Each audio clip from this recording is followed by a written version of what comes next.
Hello, everyone. Great to be with you and to see everybody arriving in the sacred grove in the forest. From Camille from Nova Scotia and Jan from Poland and Zoe from Ontario and Ian from Comox in Canada. Taos, New Mexico. That's fantastic. Lovely to see you. New Brunswick, Suffolk, Maryland, New Orleans. Great. Vercors Mountains, yes, Seattle and Slough, fantastic. Tucson, Arizona, and West Yorkshire. Greetings from Sweden. Lovely to see you all. Isn't it extraordinary that at some level of reality, we are actually coming together? This is what I believe more and more. We're coming together because our consciousnesses, if you think about it, just at a very simple level, we're all attending to this now. So we're all here now together. Thank you, a big thank you to Kerry for having held last week's Tea with the Druid. That was really beautiful, lovely meditation. Thank you, Kerry. And this week I have a confession for you. Eva is from the Caribbean, and Philippa is from Crouch End. Blair Cameron from Aberdeenshire. Fantastic. Yes, it's confession time. I'm not very streetwise, and I didn't know about a certain kind of activity that took place on the internet. But a few weeks ago, we were puzzled by a rush of orders for a rather obscure tarot deck that I helped to create with the artist Linda Sutton, called the Opera Tarot. And so I went online to see if somebody had written an article about it or mentioned it in a blog or something. And I discovered a couple of unboxing videos, and I didn't know people did this. There was an unboxing video that went on for about an hour of a guy opening his Opera Tarot. It's a very nice box to unbox, I have to say. And he opened it very slowly and showed everybody the inside and all the rest of it, and talked about the contents. And then I discovered that this is a whole phenomenon on the internet. So I thought we would do some unboxing here. I know from time to time over the years, people have said that they'd like to know what's on the shelves here and all the rest. And I thought I'd share a few things with you. And I've been working on a presentation about the eightfold year today, so it's very much on my mind. And I was looking through this particular box that I have, and I just want to share it with you because it's extraordinary. There are only 50 of these in the world. I'm going to try and slowly turn it. It says here, Jamie Reed, and then the clue, 8FY, eightfold year. Now, Jamie Reed is an artist who rose to infamy when he created that punk image of the Queen with a safety pin through her nose or lips, I can't remember, and swastikas in her eyes. So, and then kind of ransom note, God save the Queen on it. So this shocked and outraged the establishment, and Jamie was way on the fringes. He was a punk anarchist, but he was also a Druid because he was descended. He was part of the Reed family. And George Watson MacGregor Reed had been a chief Druid. And so he was a Druid. And so as well as being a punk and an anarchist, James is a Druid. And now his paintings hang in the Tate Gallery.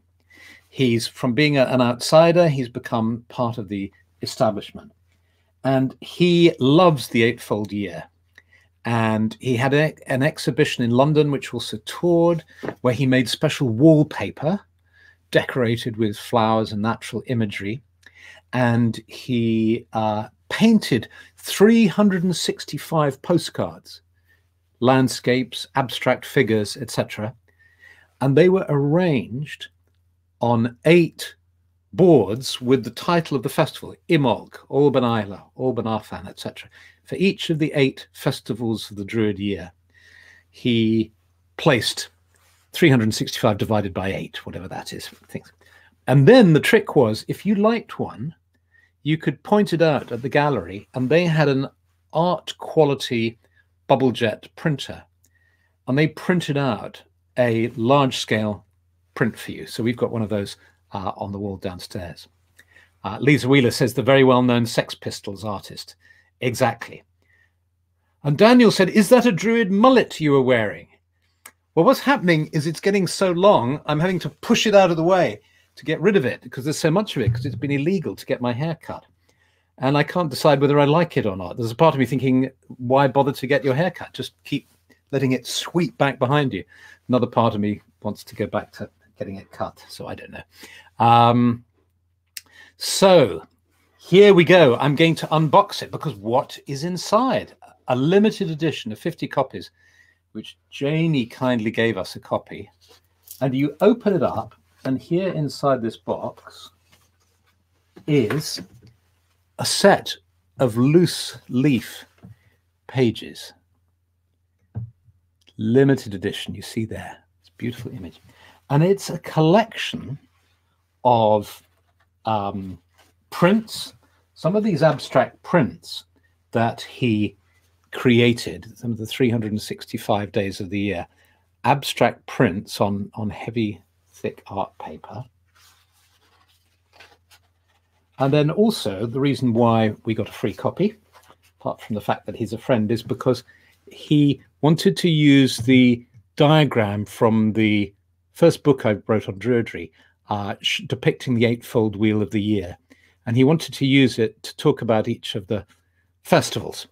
And so that's why it's there. And then he does this. He has the Druid's Prayer written, and you go through this collection of prints, and then you get samples of the wallpaper. Now look at this. I don't know how this is going to translate at your end, as it were, but it almost seems to be glow in the dark. I don't know if you can see that. Look at that. Almost seems to glow in the dark. It's stunning. It's absolutely stunning. Another picture. And what I love about these pictures is they're sort of abstract, but they're suggestive of landscape.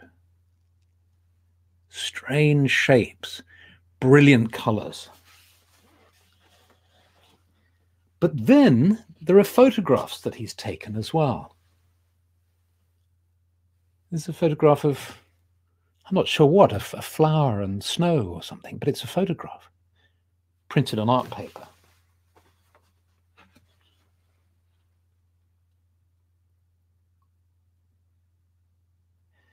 And then musings that he's written.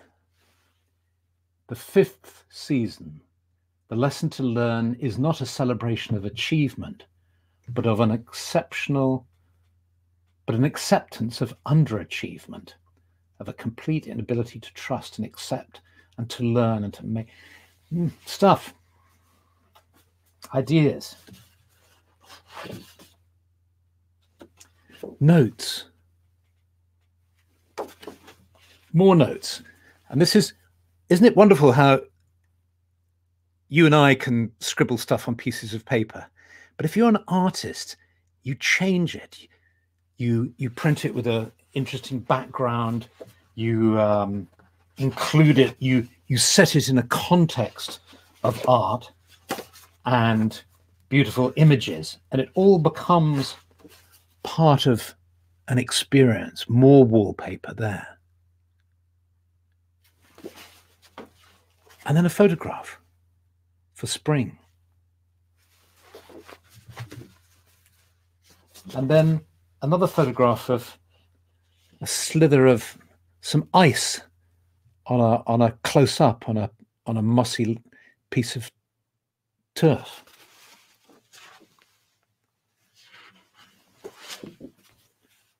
Silbury Hill.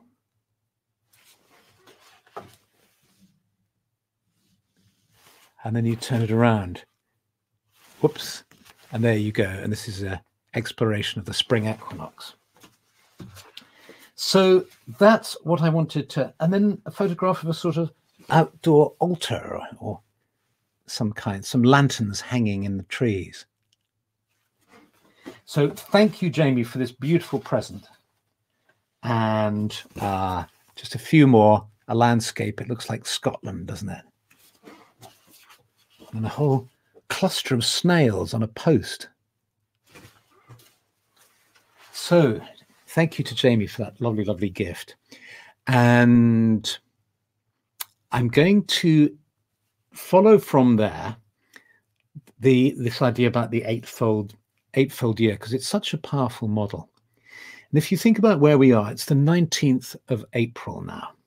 So we're about a month past the spring equinox, with about 2 weeks to go as we go to Beltane.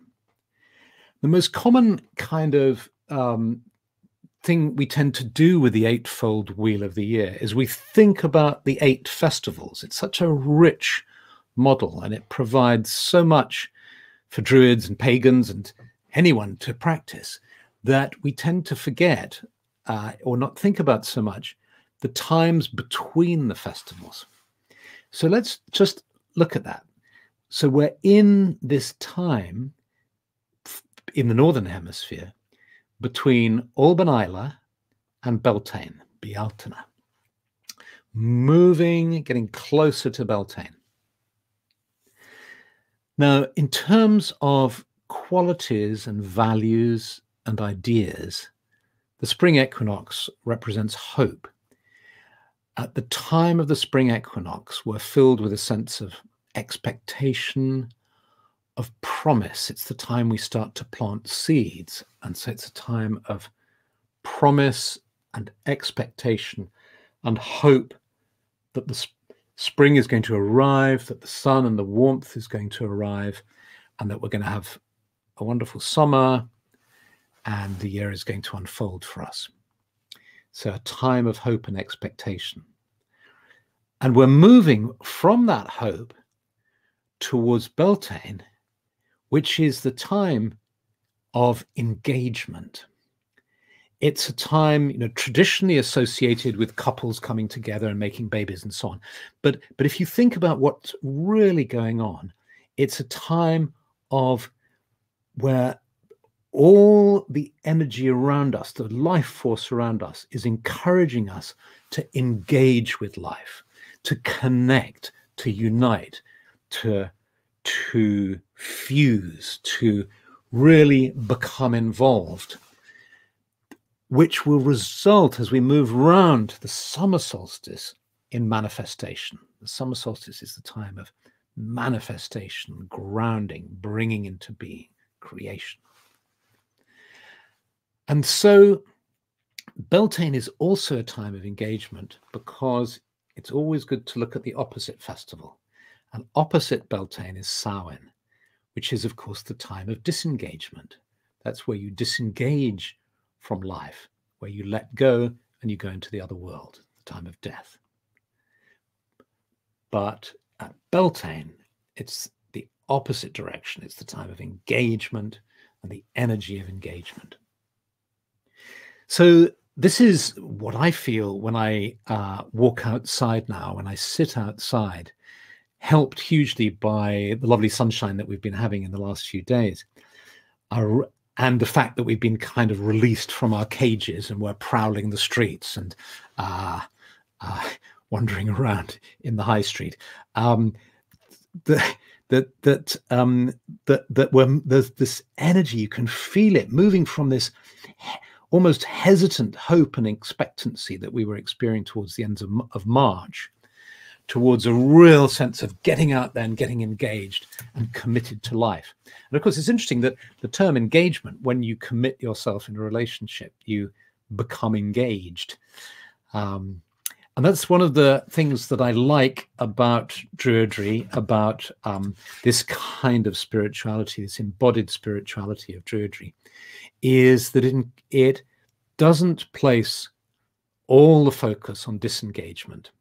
It's quite easy, mistakenly or not, for people to associate the task of meditation and following a particular spiritual path as a sort of urge to disengagement. But Druidry is a spirituality that encourages engagement when appropriate, disengagement when appropriate, if that makes sense. Somebody else is prowling the streets. Two people are interested in prowling the streets. It's just, I don't know what it's like for where you are, but the streets have been very empty, but now they're not. And that's lovely to see. That's lovely to see now. So Jenny is saying her birthday is on Beltane, so that's wonderful, fantastic. And yes, so David Martin is saying, I bet a lot of old punks became druids. Well, there's an interesting, there's an article to be written about that, actually, the relationship between punks and druids. And Jamie Reed, the story of Jamie Reed and his artwork forms a big part, but Simon Emerson, who received the orders, became an honorary bard of the Order of Bards, Ovates and Druids at one of our Glastonbury events. He is the person who started the band Imaginary Village and the Afro-Celts. And he started his life in a punk band, and is a member of the order and is a keen druid. And he's very interesting. We should get him to talk. Maybe I'll get him to do a tea. That would be fun, wouldn't it? And another person to do a tea is another punk druid, Youth, who was part of the band, or is part of the band Killing Joke, a punk band, but also a druid.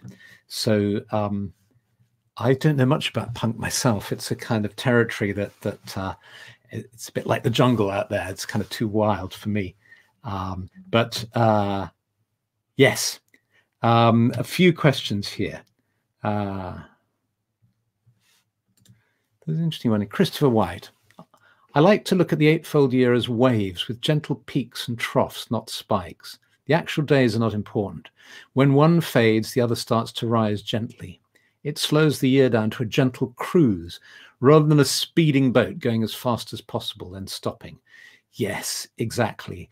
I think sort of water imagery with the flow of the seasons, and it's not like we're taking a speedboat across sort of 8 bumpy waves of vroom, Beltane, vroom, the summer solstice, vroom, Lunasa, etc. But actually a flowing wave. Yeah, yeah. So let me tell you one. But I see some at KV saying Killing Joke, fantastic. As I said, I'm not too good on punk, and I was invited a couple of years ago to a Killing Joke concert by Youth, and we went along, and I went with Steph, and it was down on Brighton Front, and it was so noisy. I went into this place, and the noise was utterly unbearable. So I said to Steph, I can't do this. I'm sorry. I'm going to walk by the sea. And you know, and she went in, brave girl that she is, and danced to Killing Joke. And then when it was over, we went into backstage with the guys. Of course, they all look incredibly heavy, and they're bashing out this stuff. But when you talk to them over a glass of wine, they're really intelligent, charming, and gentle and soft.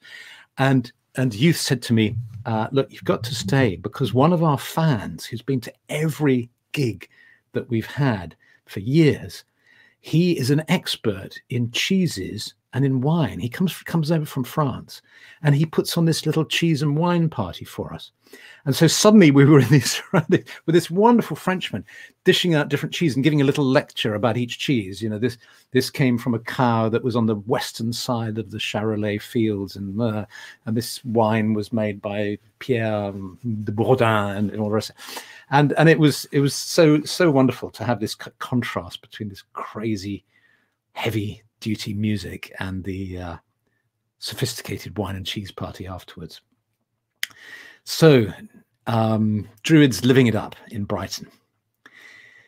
So just type in a little, just a word of how you're feeling now. It'd be lovely. I've been doing all the talking, and the one problem with these broadcasts is I can't hear you. I have to sort of strain my telepathic senses to be able to hear you. So Sharon loves Killing Joke. It's her favorite band. Just tell me how you're feeling. What if there was one word to say how you're feeling? Are you feeling peaceful and calm, happy that spring's here, down and down, fascinated, creative, great, brave, optimistic, unwound, chilled, great, calm, drained, Georgina, waking up with the warm weather, great, a bit corrupted, but reaching for goodness. Curious, relaxed, stressed, eager, hopeful, creative, cozy, enthusiastic, lovely, lovely. Trying to ignore the hate. Yeah. We have to attend to current events and what's happening around us, not to be in denial, but also to take time for ourselves and to bask in positive experiences and thoughts as well too. So, should we go into a meditation? Let's do that. So let's go into a meditation in the sacred grove, this lovely spot which is a favorite of the Druids, which is a clearing in the forest. So just imagine you've either already arrived or that you're just walking through the woods. And as you walk through the woods, your worries and cares just fall away from you, just falling away. So you feel increasingly free and unencumbered by troubles as you go through the trees and arrive in the forest clearing. And the weather is just right for you. It's feeling just really good, just the right temperature. And find a place to sit. And just, or lie. You can lie down if you like, if you need recharging. Sit or lie and just become of the earth, aware of the earth beneath you. Feel all the life in the earth. And you can feel the life of the spring. And in fact, just move a little now if you can. Just get near a tree. You might have already settled by a tree, but if you haven't, just, sorry to disturb you, but just move a little if it feels right, to get near to a tree trunk so you can just have that sense of being close to a tree being, to a tree spirit. You might be leaning against its mossy trunk. You might be lying on the ground looking up into its branches. And just let go now and just open to the energy of the earth flowing up through you. You sense all this energy in the earth, in the moisture, in the soil, in the minerals and crystals in the earth. And you sense how the earth is so alive with creatures, living creatures, all sorts of organisms, from microorganisms through to specific creatures like worms and beetles. And then energy, just this energy that's being drawn up by the warmth and the light of the sun, by the way in which the sun is getting closer to the earth as the earth turns on its axis, moving towards Beltane. And you can feel this energy just rising up from the earth, and it's rising through you because you're at one with the earth, completely relaxed into it, just allowing the energy of the earth to flow up through the soles of your feet, through your shins and calves, through your thighs, and then flowing through your torso, through your chakras, through your base chakra, the lower part of your body, your sacral chakra, up towards your solar plexus and your solar plexus chakra. All this energizing feeling just flowing up your back and up through your torso to your chest and to your heart, filling your heart chakra with energy from the spring, energy of life, energy of joy, energy of peace, and harmony. And you feel your heart just melting a little, just allowing itself to relax. And you may even find yourself sighing as you let out a sigh. Breathing in again deeply, and then sighing again, and allowing yourself to relax in this safe place. Just breathing in the energy of the spring.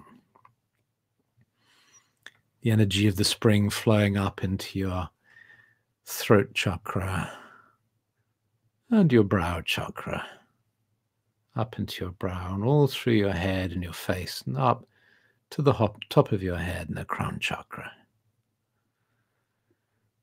And as it gets to the top of your head, you look up at the trees above you and you smile, because you know that the tree has a crown too, and you have a crown.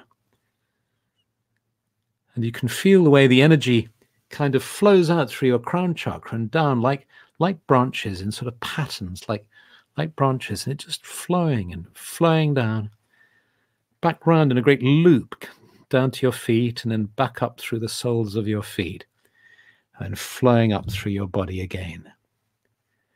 So it's a system that is contained, but it's also open as well. Just wonderful the way, on the one hand, it's contained, the energy is contained, so it's your unique system of energy, but it's also porous, if you like, and so you can receive energy from the earth and from the sun. And you feel how your energy system is blessed by the energy of the earth, and blessed by the energy of the sun and the sky.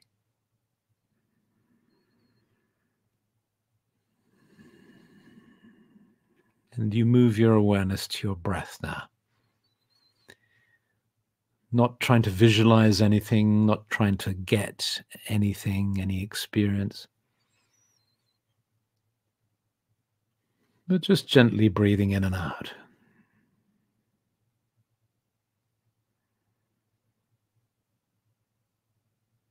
Just resting in the breath, following it as it travels in and out of your body.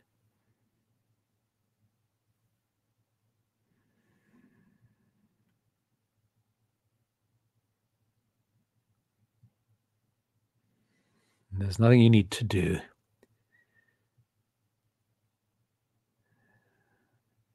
Nothing you need to even think about. Just breathing in and out, knowing that these times of tranquility and rest act like an oasis for you. Act like a time for regeneration and rest.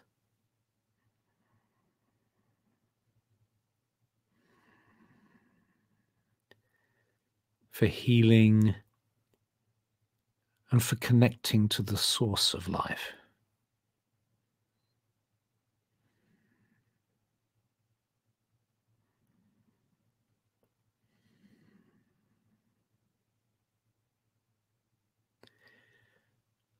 And gradually,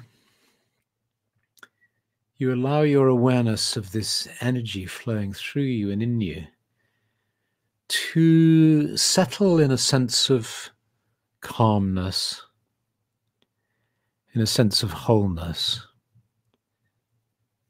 Feeling your whole body now, sensing your whole body, and just gently moving your physical body a little.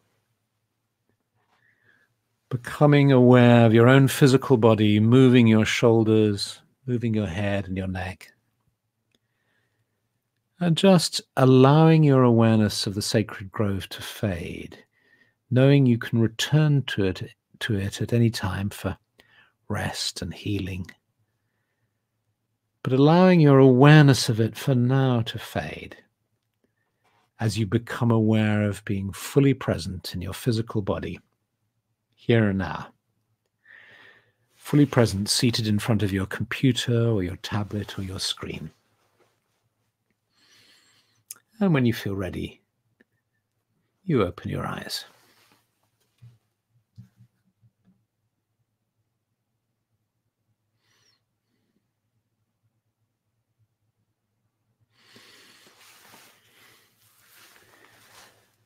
So, thank you so much for being here. It's lovely to do these meditations with you. It feels so good to be meditating together. And and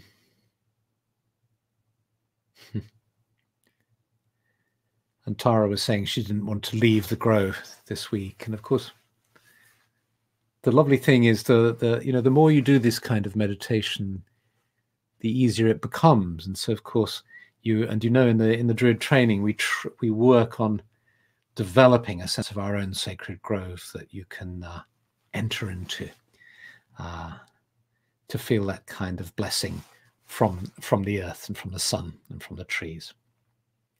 So many, many blessings. Thank you so much. And I will see you again next week. Have a wonderful week as we move closer to Beltane. Bye.